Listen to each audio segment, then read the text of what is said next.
So we gave it some leaf. So of course it's from nature. Yeah?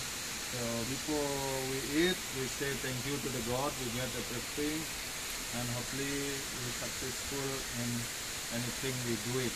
So I explain about the food. Start from here. This one is the zigzag and the gazapa leaf and the spicy. It's almost the same. Onion, garlic, and coconut milk. And this is ginger, especially we have. We're hunting today. We get some ginger and pakis, spinach, wild spinach, and our salad. It's all. And the other is this sweet potato leaf and javan. And this we mix in one plate. We got little gazapa leaf,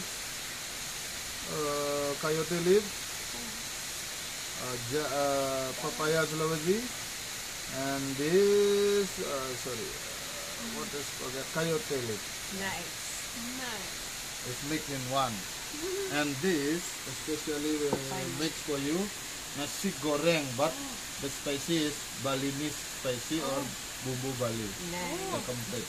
And the other is tofu, tempeh, and sweet potato. And we have this some also. The wrap. Okay. Thank you. So enjoy your lunch. Yeah? Thank you.